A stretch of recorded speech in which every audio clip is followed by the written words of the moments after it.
That's when you knew it was real. How did you only have one class when I was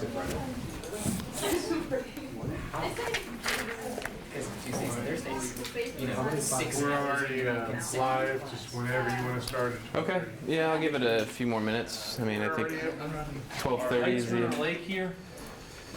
How about 10?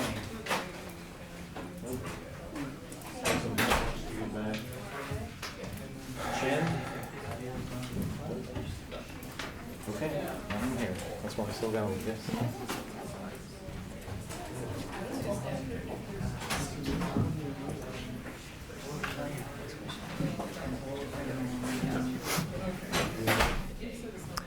So I assume this mic is more for the people on there than it is here, since I don't hear myself talking.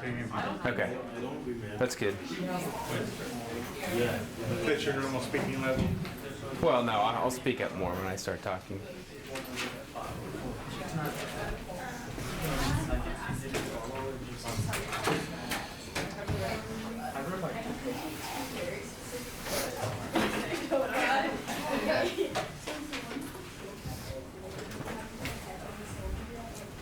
So Chuck, they had flare systems last week, right? I saw, it looked like that Sherry and Chris both taught. Okay. So there's hopefully a basic understanding of flare systems. Should be. Okay.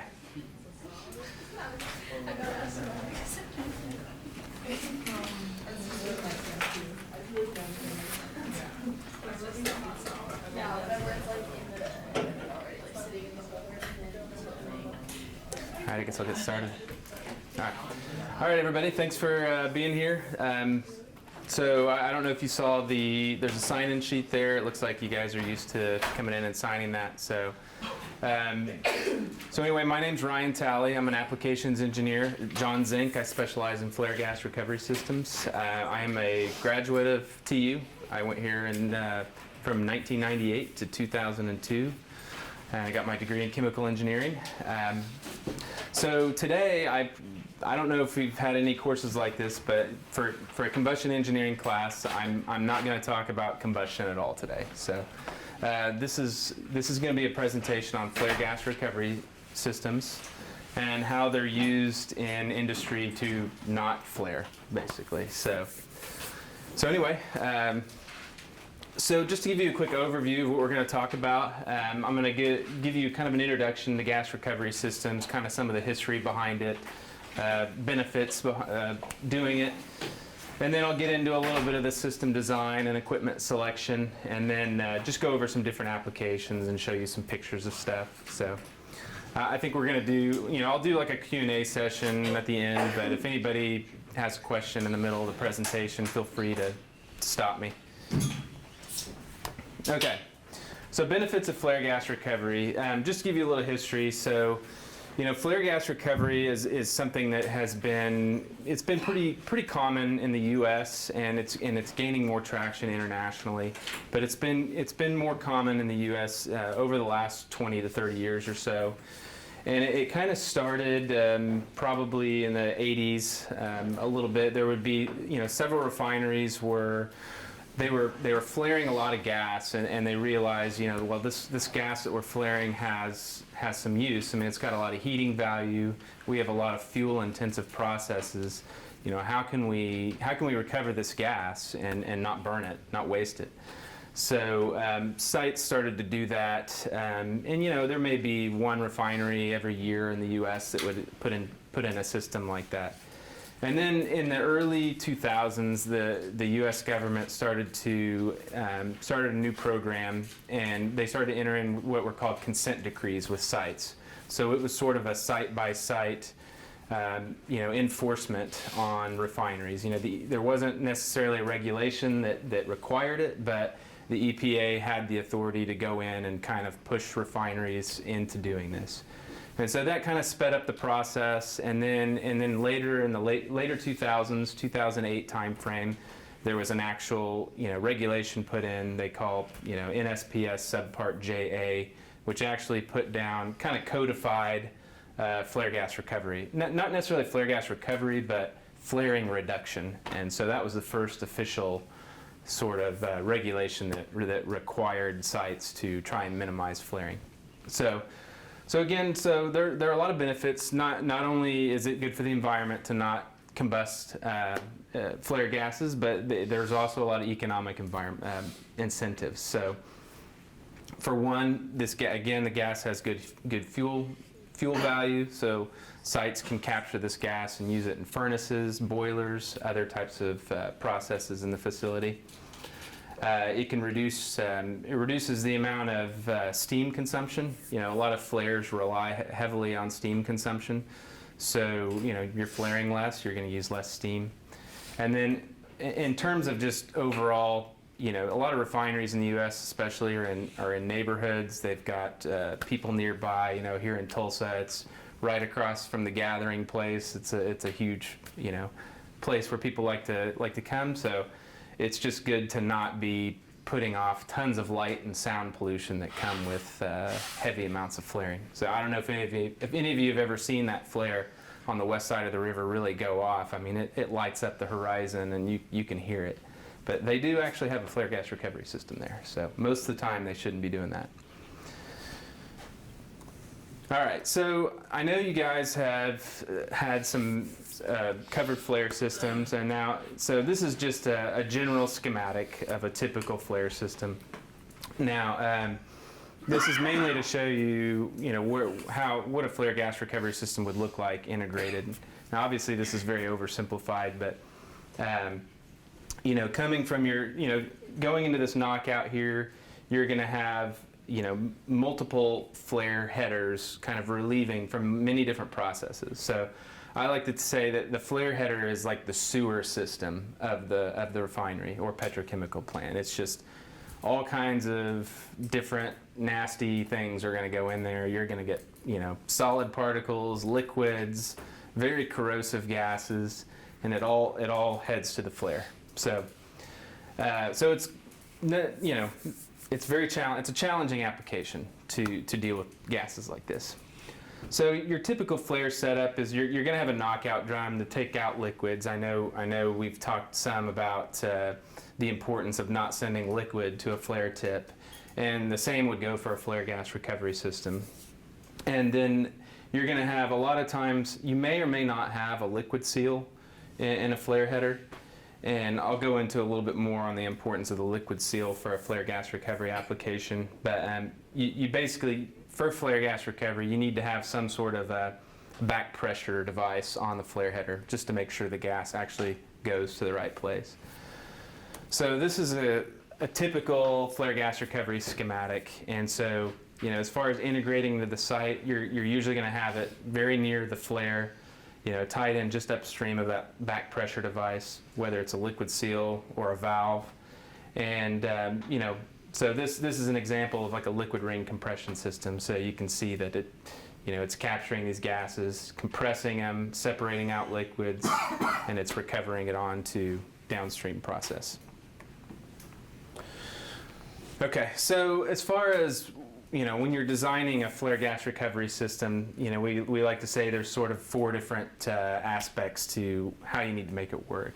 So the gathering would be, okay, how do we get the gas to the flare gas recovery system? And a lot of that goes into the liquid seal and designing a liquid seal correctly so that it works with the flare and as an effective back pressure device as well. In the heart of the system, you get into compression. So depending on what the gas is going to be used for, we're likely having to compress this gas to a fairly high pressure. So, a typical refinery fuel system might be 60 to 70 pounds of pressure, and then there may be some upstream scrubbing equipment that operates around 100. So it's not uncommon. It's not uncommon to have to compress it to about 100 pounds to get it where it needs to go. So, and we'll talk a lot about compressor selection. That's really the key in designing these systems, is designing a compressor that works best for the application. And then downstream of the compressor, we have other processing concerns. So sometimes we may find that the gas is very sour, so we have to remove H2S. The gas may be very hot, so we need to cool it to a certain level, and there's a lot of liquids that need to be knocked out of it. So there's some downstream process design that has to be done before that gas can be returned to a fuel system. And then in terms of delivery, it's just how is it, you have to consider when you're bringing this into your system, how is it going to affect the rest of your plant. So you might have certain fuel gas specifications for burners around your, depending on the process. And, what's the impact of flare gas? Are you going to be recovering? You're going to be getting a lot of variation. You might get a lot of non-combustible items. How is this going to impact the fuel in the facility? And is it going to cause all these other processes to go haywire once you put that gas in there? So this is an example of what a flow profile might look like of a flare, and I show this because it gets into sizing of the system and understanding how flare systems work. So when a lot of these regulations were put in place on recovering of flare gases, it was never intended for sites to completely eliminate flaring. And the reason being is that, sites are going to have what I call like a base flare load, and then they're going to have non-routine flaring events. And those may be tied to power outages, process trips, failures in other processes. And those are usually going to be very large releases. So this graph shows you a kind of an example of what a flare profile might look like. Now, you've got sort of a base load here that you can see is sort of everyday flaring, and these peaks actually might be 3 to 4 times higher than that. You might only on a daily average, you might be flaring 1,500 to 1,000 cubic feet per day,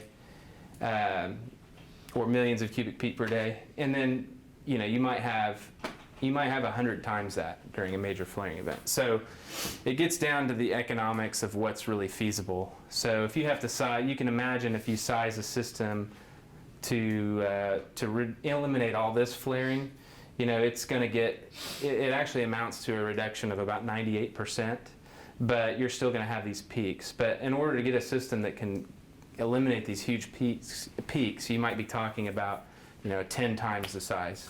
So just looking at that graph, you might say, okay, if I'm going to size this system, I might want to size the capacity right here. I mean, this is going to get most of the flaring, most of the day-to-day flaring, but you might have 1, 2, 3 flaring events that occur.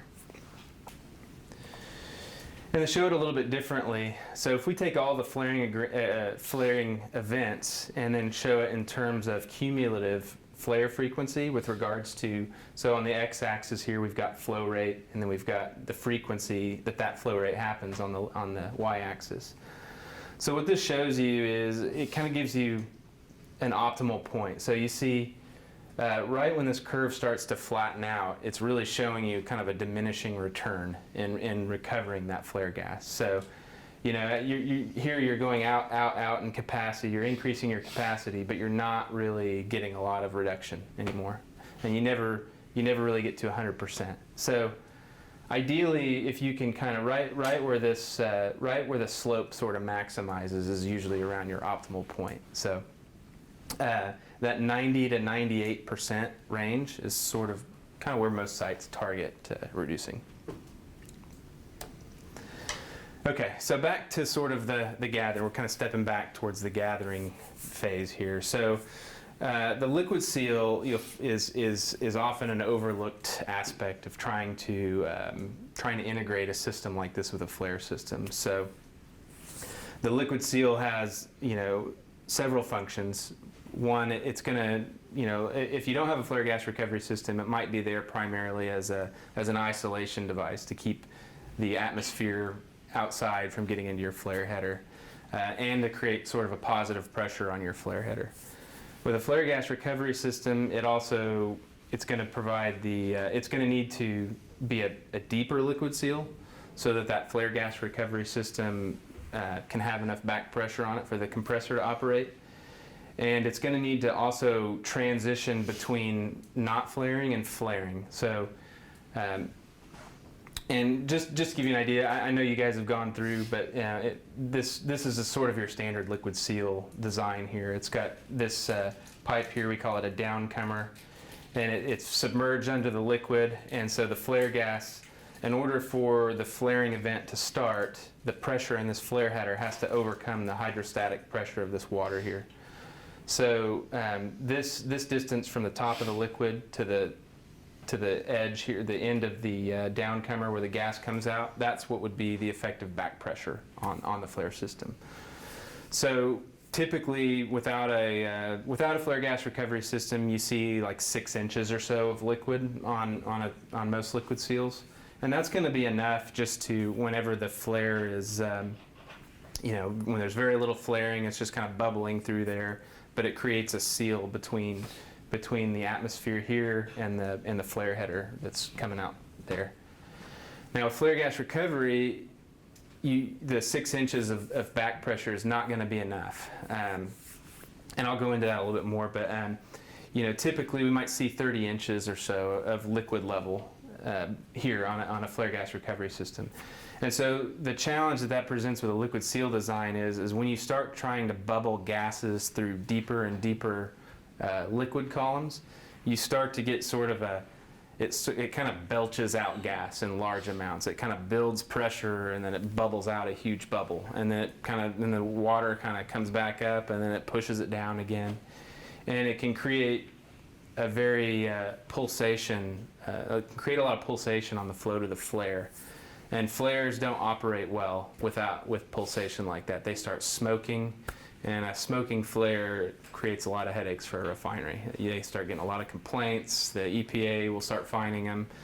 So it's very important that you can't just take a normal, so you can't take a normal liquid seal drum most of the time and just add water to it to make it work.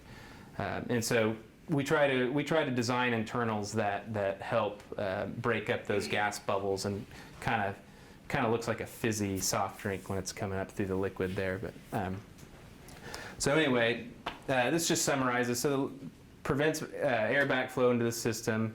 A lot of existing liquid seals, API has a standard liquid seal design that a lot of people will design liquid seals to, and it does not work well with flare gas recovery systems. So that's when we're looking at applications, a lot of people think, well, if I design this liquid seal per API standards, it's going to be fine. Well, that's not always the case. Now, the other very important part of the liquid seal, so it's not just about getting gas to the compressor. It also has to do with how the flare gas recovery system operates. So these compressors are going to be working by maintaining a certain pressure on the header. So if you have a huge flaring event, your pressure is going to climb in the flare header, and the compressor is going to speed up to try and get that pressure back down. So what happens if you don't have a large enough liquid seal level in your liquid seal, you're going to have for one, the compressor could, if it gets a large release and then the flare release subsides really quickly, the compressor could potentially pull air through the flare tip into the flare header, which could create an explosive environment. And then also it comes down to control. So these systems usually have multiple compressors staging on and off, and they're trying to maintain suction on the flare header. And if the compressor suction, that it's trying to maintain a positive suction, that you want to have, you want that to be a fairly good distance away from where you're keeping your liquid seal level. So For example, if you have 30 inches of pressure, back pressure on the liquid seal, you might operate your flare gas recovery system at 15 inches of water column.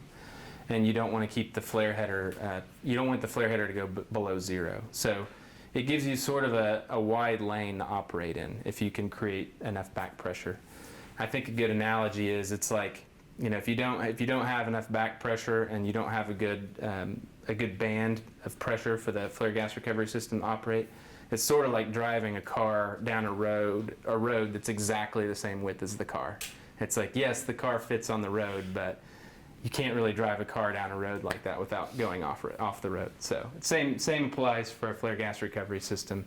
If you don't have a deep liquid seal and you're trying to maintain pressure on the flare gas header, it's going to have upsets. It might pull a vacuum, and you might not recover when you have events. You might not recover all the gas. Okay, so now getting into compressor technology. So we kind of break compressors into two categories based off of how they achieve pressure. So that would be a dynamic versus positive displacement. So a dynamic, the compressors that fall into the dynamic family of compressors, they create velocity. So they create pressure by creating velocity.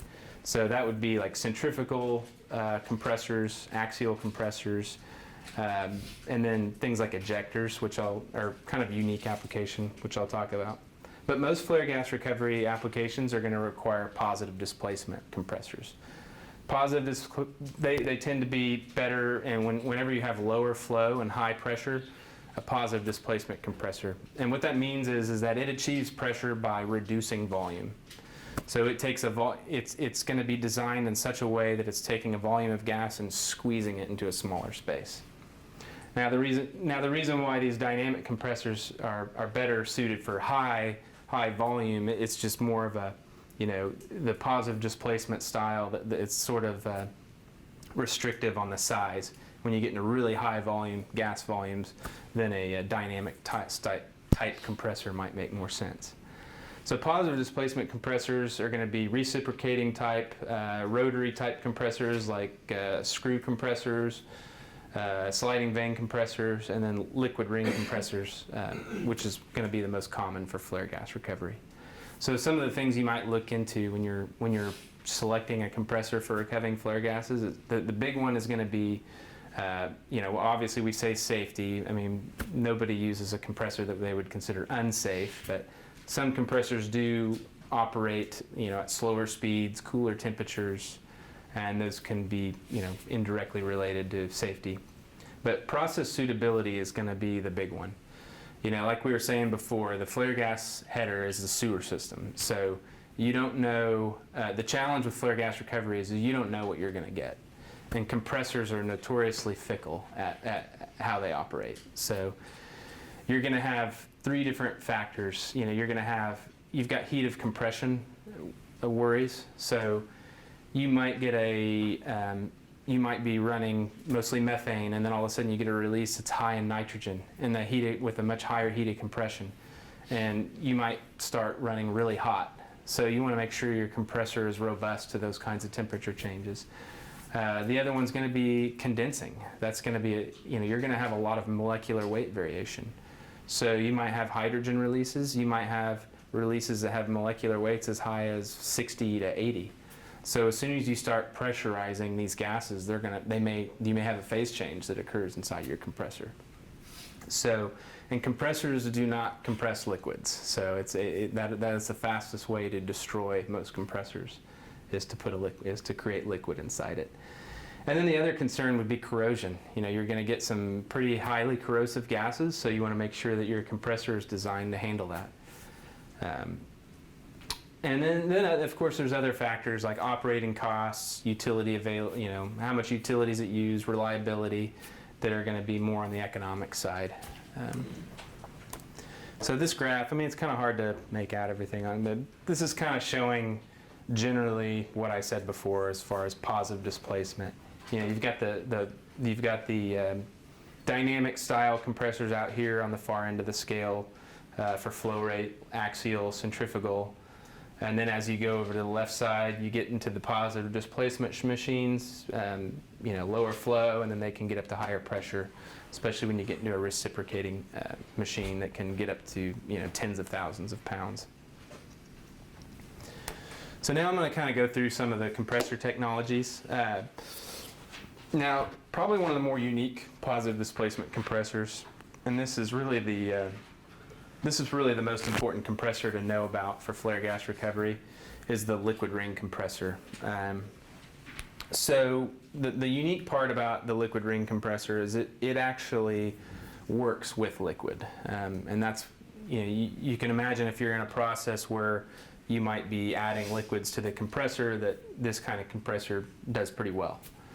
And so that's what they're kind of known for. They're very robust machines. They can kind of take everything you throw at them. So for one, you've got the temperature. If you have high temperature variation coming to a compressor, heated compression issues, the liquid inside this compressor tends to kind of act as a big heat sink. The heat capacity of gas is very poor compared to liquid. So you might be able to have a flare gas could be coming to this compressor at 200 degrees. And as soon as it enters that compressor and comes in contact with the water, it'll immediately equalize at whatever that water temperature is. So it runs a lot cooler than most compressors. Now, just to give you a kind of a quick, so this is a cross section right here. This picture's the picture on the left there is just a compressor mounted to the motor. But this is a cross section of what the impeller of this compressor looks like. And so what it does is the impeller here, this would be the casing right here, and this would be the impeller. And as that impeller turns, the tip speed of that creates some inertia in that water as it's moving, and it forms a ring around the outside of around that casing. And so as that impeller comes around, it pulls gas into these vanes, and then as you can see, the ring here, actually the water is actually doing the compression. So this ring of water is compressing inside these vanes and actually compressing the gas. So when you have this compressor, you have a lot of other equipment that's involved with it, because what you get is coming out of the compressors, you get a mixture of water and gas. And so what you do is here you've got your compressor. You're going to come into a separator, and you're going to have to separate gas and water, and then you may have, if you are condensing hydrocarbons, you can separate that out as well. And then it's just a closed loop here. So the separated water comes back, it's cooled, and it's reintroduced to the compressor. So this probably accounts for 80% of flare gas recovery systems in the U.S. is this type of machine. And again, it's very robust. You can form liquids inside it. It will separate out. You just separate out the liquids. Temperature variation is equalized by the water, and then you can design them with different liquids. So if you have, like, let's say you're worried about certain components that are miscible in water. You might have certain alcohols that could form in that water. You can use different liquids inside the compressor to make it work. And it may just affect how much capacity or how much compression it can have based off the density of that liquid. But you have that flexibility.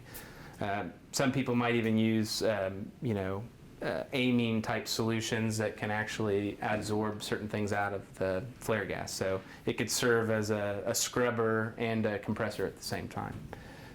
So again, the benefits of this machine: it's very robust, very suitable to process variability, and it's very reliable. And that's ultimately what refineries and petrochemical sites value.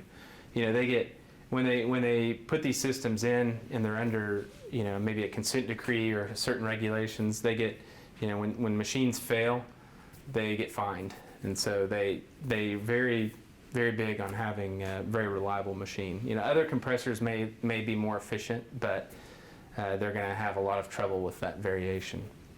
The downside of these machines is they're very large. Because of the way that compressor operates, it has to operate on one speed. So there's no turn down. If you're getting less gas, it has to run at the same speed. So what you have to do is you can't slow it down, so you have to recycle some of that gas back. And then you also tend to have banks of compressors that stage on or off. So these systems can get quite large and they can be pretty expensive. People spend, $4 to $5 million on one of these systems. And then the other downside is they're very inefficient. So because that compressor is pumping water at the same time as it's compressing, it's maybe 20 to 30% efficient, where other compressors may be 70%. So a lot of electricity goes into driving these machines. So some other technologies. So reciprocating technology, I don't know. I don't have a good graphic that shows that, but it's going to work very much like, it's going to look a lot like your car engine. It's going to have pistons that are compressing the gas in different cylinders. So, these kinds of compressors can get very high on discharge pressure because you can just keep adding. You can add cylinders, so you can just keep going from one to the other and just keep shrinking down that volume up to thousands of pounds. The downsides with these compressors is they're not very robust. They don't handle variation very well. So we do a lot of systems with these types of compressors, but they tend to be applications where we know we're not going to get a lot of variation. So a good example would be like gas fractionation plants. There's a lot of gas fractionation plants that have large storage tanks of liquefied gas products that may be stored at atmospheric pressure, extremely cold temperatures, and they will be continuously venting gases into their flare header. So, a tank is going to be a fairly pure product, and so it might be, propylene, 100% propylene vapors. So if you know what you're getting, if you know what's coming to the compressor, you can design the compressor to work correctly with that. So those are applications where a reciprocating compressor might be beneficial. And any time somebody wants to recover it to, like in these gas plants, they want to recover it back to like a natural gas liquid. It's going to take a combination of really high pressures and very low temperatures. So sometimes we do these systems and actually package it with a refrigeration system that cools it to sub-zero type temperatures. All right, another compressor in the positive displacement family is the sliding vane or rotary sliding vane compressor. These are the way these work is they have it's kind of hard to see here, but these little kind of black lines here are what they call vanes, and they're sliding in and out of that compressor. There are these vanes that are in a channel that slide up and down, and so as this compressor kind of circulates, and it's eccentrically aligned with this casing, those vanes get pushed in, they compress gas. It's a good system for flare gas recovery. However, they can get hot, so they don't have that liquid in there keeping it cool. But and they do have some internal lubrication, which can be an issue with contamination. So that's always something you have to consider when you have a machine like this: is are we gonna dilute some of these internal lubrication oils? But it's a very simple technology. It's cheap. And it looks good in terms of energy usage, but they tend to require a lot of maintenance. They break down a lot, but it is a common technology for flare gas recovery. I see it more with a lot of smaller plants that maybe don't have big budgets, and they just want to recover flare gas as cheap as possible. All right, so this is probably the most common type of positive displacement compressor that's used in industry in general, and that would be the screw compressor. It's not real common to use in flare gas recovery, but it does get used from time to time. And so there are two types of general designations with these compressors. There's oil flooded screw, and then there's the dry screw. So this is a cutaway picture. The compressor basically has two helical lobes that as they rotate, they kind of mesh together and create like a progressive reduction in volume. The oil flooded screw will actually have, the process here is completely covered in oil. So very similar to the liquid ring, in that the liquid ring compressor, in that you have a fluid inside the compressor. However, the fluid is not going to be as good as the water and the liquid ring compressor in terms of, if you're getting condensing hydrocarbons inside. With a lube oil, it can tend to mix together and dilute the lube oil. So it's actually, even though there is fluid in the compressor, it's actually more dangerous in this compressor to have liquids condensing inside it.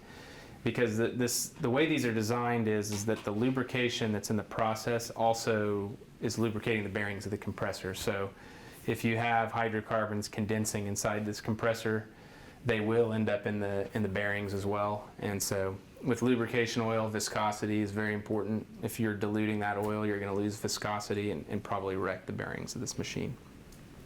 But that's why on flare gas recovery, it tends to swing more towards the dry screw.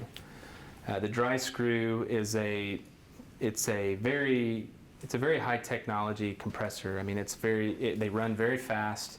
They have very tight internal clearances, so the machining involved in making these compressors is very precise. And so, but they don't have any kind of internal lubrication, and they're more robust to that kind of thing. If you get liquids condensing in them, it's not a big deal. But they run very hot, and they're very expensive. The benefits of these machines is they're more efficient than a liquid ring compressor. They have smaller footprints, but they are higher maintenance.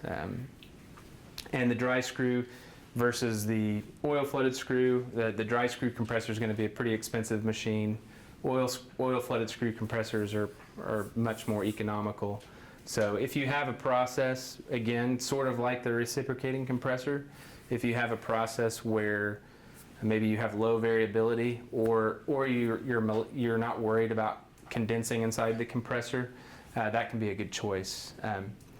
Where we see these a lot, so you're starting to see more flare gas recovery in petrochemical facilities that make ethylene.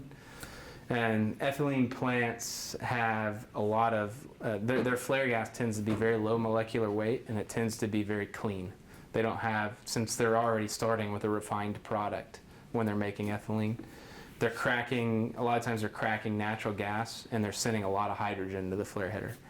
So when you have these low molecular weight gases, you don't worry so much about condensing into liquid form inside the compressor. So an oil flooded screw compressor in a case like that might prove to be a better technology. All right, so last one, and this might be the most interesting in terms of how it's being used. We're seeing these a lot more. So this is the only real what we call dynamic family compressor that we see a lot in flare gas recovery. Is a gas ejector, or sometimes they're called eductors, sometimes they're called surface jet pumps or liquid jet pumps.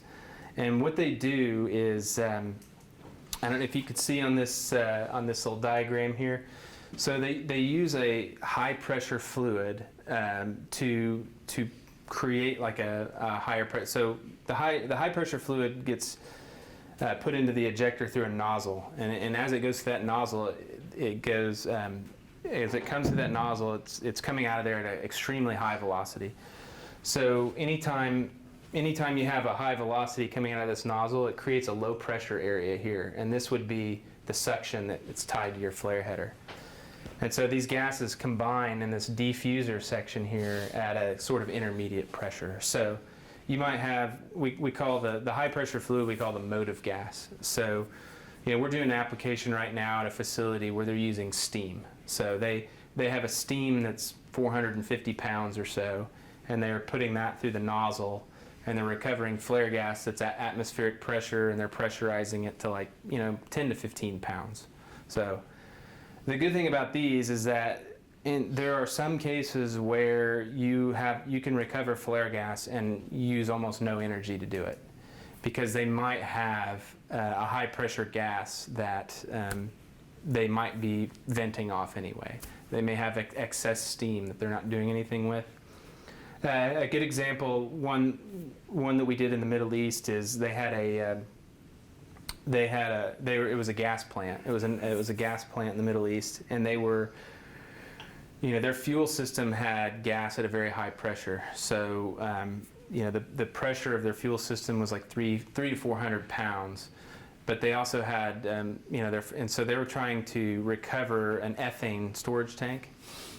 And the ethane was venting off at atmospheric pressure, and they wanted to use this ethane as a sort of assist gas in their boilers. And well, the high pressure. So what they were doing before is they just had their fuel gas at fairly high pressure, and they're putting it through like a regulator that's decreasing the pressure before it goes to those burners. Well, when you're regulating down the pressure of a gas from 300 pounds to 10 pounds, you're losing a lot of energy. And so they can essentially take that same gas, and instead of putting it through a fuel gas regulator, they put it through that ejector and also capture flare gas and send it to the boiler. So they're recovering flare gas and they're fueling their boiler without using any electricity. And they're cutting back on flaring ethane and their fuel and their purchased fuel. So, these can be really really beneficial, really economic if the conditions are right. You got to have a high pressure gas available. Unfortunately, a lot of sites don't. And you got to be sending. The downside is they can't go very high in pressure, so you have to have a process that you can put that gas in that's at a lower pressure. And a lot of sites don't have that either. But every once in a while, we'll come across a customer that's just maybe they're recycling their flare gas back into their process at a fairly low pressure, and we can use a solution like this that's very cheap. And it's also very small. You could set several of them inside this room. So, okay, so this table here just kind of shows a summary of all the different technologies I talked about, and I mean it's a lot of information on here, but it kind of just shows you what like when you go across these families or these different compressor technologies. You can see that, the liquid ring compressor, you go down, you've got how does it do with liquid entrainment and flare gas. It does very well. Handles difficult compositions very well. Handles variance well. All the typical contamination issues that come with flare gas it can handle. But then when it comes to capital cost, it's very expensive equipment. It's very low maintenance though, but there's a lot of extra equipment involved. High plot space requirement, but it's also very reliable. But then you can look here at like a reciprocating compressor, medium, really more low medium, and how well it handles robust, as far as a lot of variation. But then, the cost is not as high. And the plot space requirements are lower. So, and those are important factors because when we're in refineries. And I don't know if you guys have been inside a refinery, but I mean everything's really crammed in there. They don't have a lot of space. So having this liquid ring system that is, sometimes the size of a basketball court is very difficult to find a place to put these things. So they do value stuff like that. So that's just a kind of an example here. And then it shows too, you get some of the flow restrictions and pressure restrictions. Reciprocating compressors can get pretty high on flow and pressure, whereas the ejector tends to be, there it says 1 to 100, but I would argue it's more like 1 to 20. So that's just a rundown of kind of everything I just spoke about. All right, so the last slide here. So we talked about compressor technologies, and this is just a single slide here where we talk about integration, and really that's the hardest part of flare gas recovery system a lot is how are you going to integrate it into your facility. So this is an actual real life model of a flare system we did, and you can see we've got five different flare headers tied in here. This is actually I think it's 3 independent systems tied to 5 flares. So some of these flares are tied to 1 flare gas recovery system, but you have in other cases you have 2 flares, and we've seen as many as 3 to 4 flares tied into a single system. So the more flares you have, the more complexity you have, the more potential issues that can come up. And then, when you start to tie in these flare systems that are normally not tied together into a single system, you start having to worry about a lot of flow hydraulics through here. So, and that's going to get into your liquid seal design, what kind of seal depth do you need. You might need a much deeper seal depth over here to make sure you can get the gas all the way over to this system. and a shallower seal here.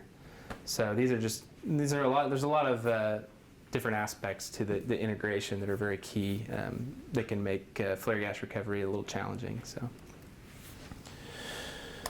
all right. So then the last part. So I know we talked about processing. After we've compressed it, there's processing to take into account. Now, one of the biggest things we see that's flare gas tends to have a lot of hydrogen sulfide in it. So when we talk about gas being sour, that's typically what we're talking about, is the H2S inside that gas.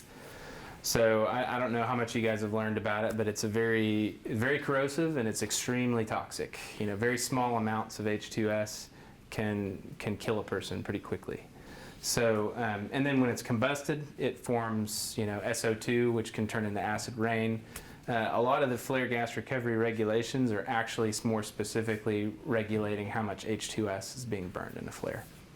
So, as you can imagine, a lot of the fuel systems that we're burning in furnaces, we're recovering this gas, we're putting it back into the process. They may not want to put a bunch of hydrogen sulfide into those systems. So, most of the time we're recovering it, we're going to some kind of scrubber. Sometimes we integrate the scrubber with our systems. This is an amine absorber, so it's got an amine solution that's coming into contact with this gas and removing H2S. The rich solution is sent off to another process where it's regenerated, and then it comes back to the tower. So this is a common application. A lot of times this facility will have existing scrubbers that we send the gas to, but every once in a while you'll package a system like that with the flare gas recovery system.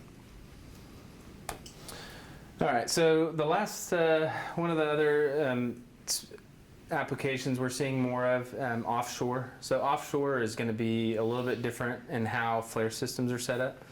The biggest difference offshore is they have what we call closed flare systems.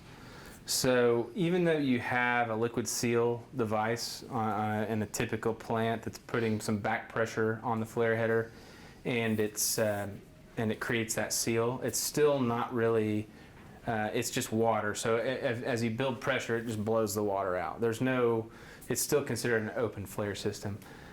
Offshore, they can't really fit things like that. Big liquid seal. These liquid seal vessels are enormous, so they'll use valves. They'll just close valves on their flare header, which is challenging because the flare header is a pressure relief device, and you have to be able to open that to the flare really quickly.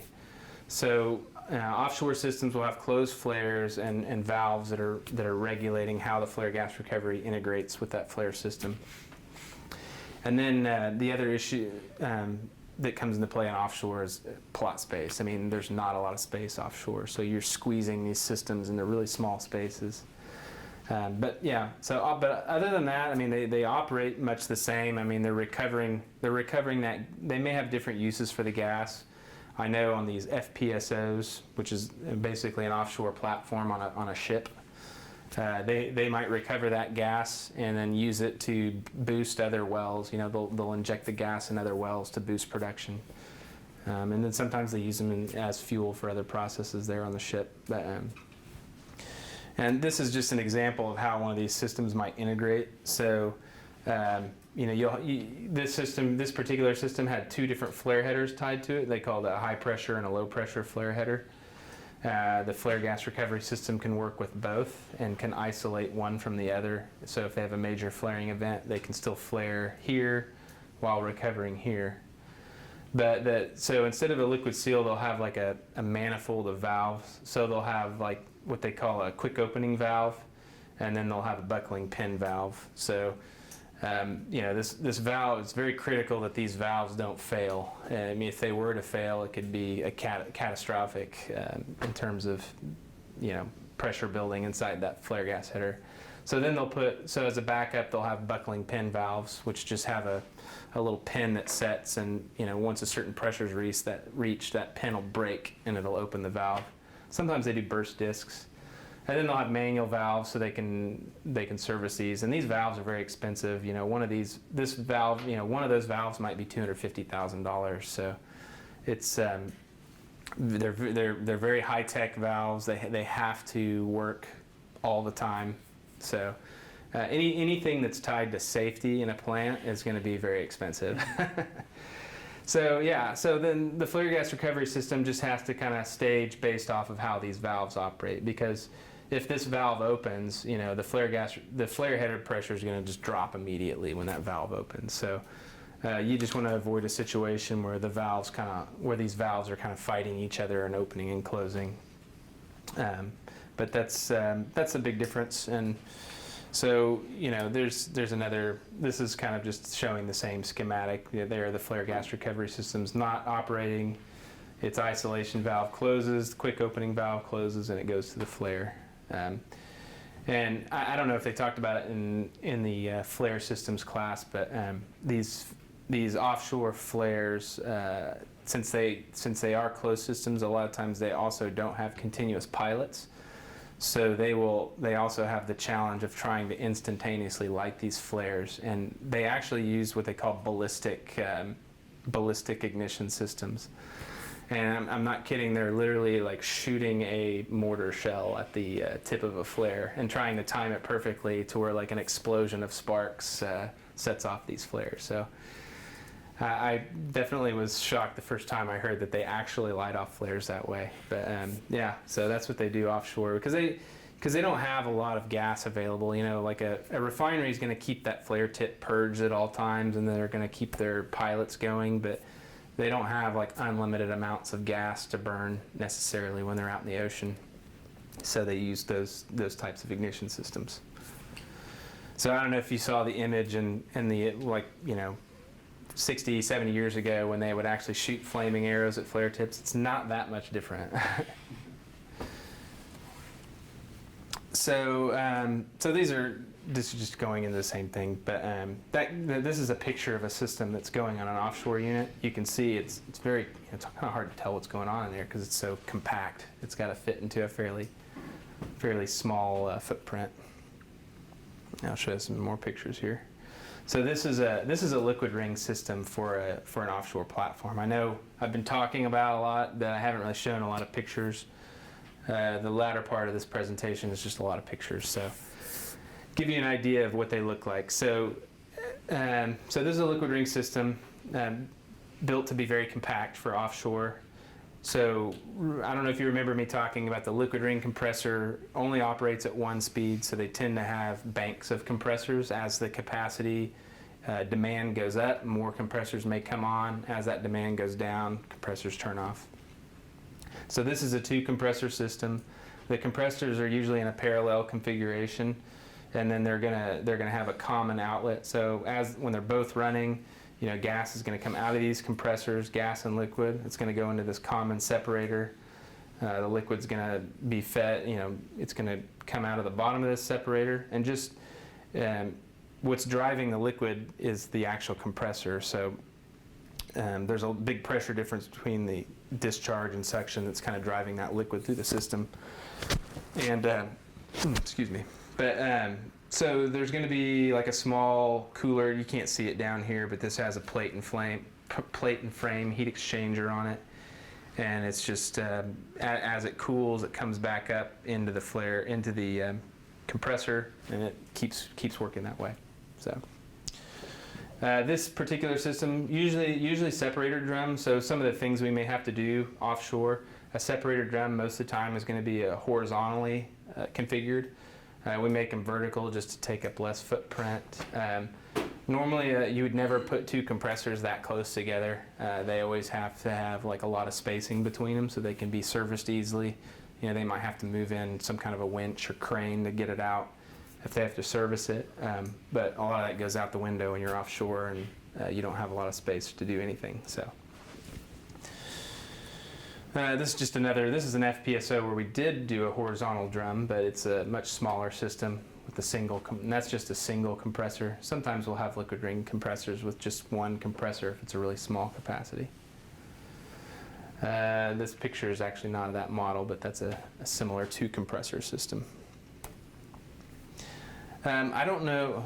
So this is actually a sliding vane compressor. this is not an offshore design, but this is a sliding vane compressor. I don't know. So this is a 2 compressor system. You know, these a lot of times these compressors will have, because they're cheap compressors, that one compressor may be sized for the full flow, so you just keep 100% backup. So kind of like buying, it's like if you bought a new car, if you bought 2 of them and you just kept one in the garage in case the other one broke down. So they'll do that a lot. A lot of sparing goes on. All right, so most of these pictures are going to be liquid ring systems because they're the most common. So this is more typical in what you'd see in a refinery as far as how spaced everything is. I don't know, so to give you some context here, so this is that little image right there is to scale as a 6-foot tall person. So you can get an idea of how large the system is by looking at that. But again, 2 compressors. This one actually has like some knockout drums. So even though liquid ring compressors do well with liquids, they still can't take all liquid. So if you completely flood a compressor, you know, gas is compressible, liquid is not compressible. So if you fill a compressor with liquid, even a liquid ring compressor at some degree will try to compress a lot of liquid into a small space, and it just won't work. And what gives is the machine itself, not the liquid. So sometimes we put knockouts on these if the site is worried about large liquid slugs coming down a flare header. You know, in that integration picture I showed at the very beginning, we try to tie in immediately downstream of a knockout drum. So usually if we can do that, you don't have to worry about, you know, that knockout drum will take out major liquid slugs. But sometimes that's just not possible. You know, they might have knockouts that are really far away from the system, and they're worried about, you know, other types of, you know, maybe a lot's going to condense between that knockout and the flare gas recovery system. So it's not uncommon for us to put an inlet knockout. Now, if we do something like that, it adds a lot of cost to the system. You've got to put pumps. You got to get rid of that liquid, which usually requires liquid pumps to send it somewhere to be treated. But this system utilizes an air cooler.